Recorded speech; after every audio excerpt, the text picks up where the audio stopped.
Në vendin e bekuar. I ullur në hijen e Qabes, me sytë ngullur drejt qendrës së shpirtit të tij dhe njëkohësisht qendrës së universit. Luli rrinte i qetë. Por kjo qetësi nuk ishte zakonshme. Ishte e thellë, mbështjellëse, pothuajse hyjnore. Zemra që më parë e ndjente të rënduar nga dhembjet e sëmundjes, tani rrihte me një ritëm të ngadalt, por të rregullt, si të ishte duke dëgjuar një simfoni qiellore. Ai vuri dorën mbi gjoks për ta kuptuar se ç'po ndodhte. Zemra dukej sikur flinte, por në të vërtetë ajo vetëm pushonte, në paqe me gjithçka. Pa pritmas, ati u kujtua një informacion që dikur e kishte lexuar në një studim shkencor. Në Qabe, valët elektromagnetike janë më të ulta se kudo tjetër në tokë. Kjo zonë është si një pikë neutralizimi për frekuencat e stresit, pikë ku toka vetë frymon më qetë. Ai mërmëriti me një zë të humbur, mrekulli e Zotit. Vështrimi i tij u ngulit te guri i zi. Edhe pse nuk e shihte dot për shkak të turmës që valvitej si një det njerëzor, ai e ndinte prezencën e tij, të shndritshme, të fuqishme. Të gjithë donin ta puthnin gurin, ta prekën, ta ledhatonin, por Luli qëndronte pak më larg. Ai e dinte se shpërblimi më i madh ishte të mos pengoje askënd në adhurimin e tij.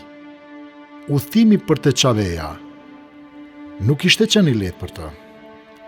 Ai kishte vite që mblidhte para, duke ndarë çdo muaj një pjesë nga rroga e tij modeste. Ishte një njeri i thjeshtë, që punonte me ndershmëri për të mbajtur familjen dhe për të kujdesur për prindit e moshuar e të sëmurë. Por ai kishte edhe një barë tjetër, një sëmundje që përparonte nga dita në ditë, pa mëshirë. Qëndronte aty, përballë shtëpisë së Zotit, i vetëm më smira njerëzve, por kur më pak vetëm në shpirt. Lidhja e tij me krijuesin po bëhej më e fortë se kurrë. Lotët nuk i ndalin për asnjë çast. Në një moment u gjunjëzua dhe ra në ballë në tokë. I plasi e qara me dënese rënkime. Ai nuk lutej për jetën e vet, por për ata që donte më shumë. O Zoti im, o i dashuri im, shërues i çdo plage, mos më lër të shkoj para se prindrit e mi të kalojnë në botën tjetër. Më jep vetëm edhe pak kohë që t'ua lehtësoj dhimbjen. Nuk kam frikë nga vdekja, por më dhemb ideja t'i lë vetëm. Ai e përsëriti këtë lutje pafund, me zë që i dridhej, derisa dukej sikur edhe toka përreth pulsonte bashkë me të. Disa thonë se vendi përpara Qabes është pika ku qielli prek tokën, por për Lulin, ajo ishte pika ku shpirti i njeriut shkrihet me shpirtin e universit. Ditët kaluan dhe ai u kthye në vendin e tij. Sëmundja? Po, ende ndinte në trup.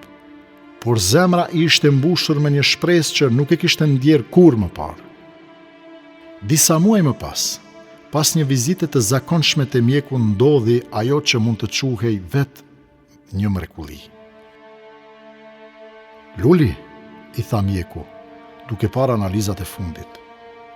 Nuk e kuptoj si ta them.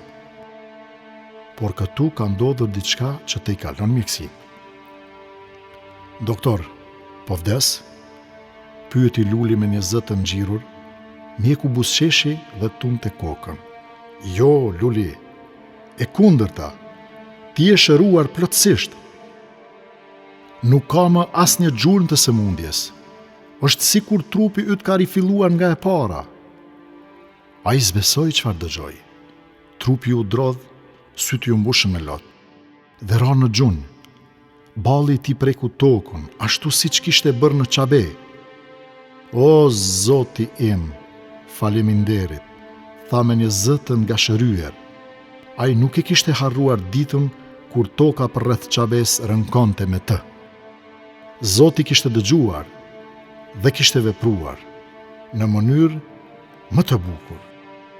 Dhe ja, kur shpresa e njeriut përplaset me pragun e pamundësisë, madhështia e Zotit qel portat e mrekullisë.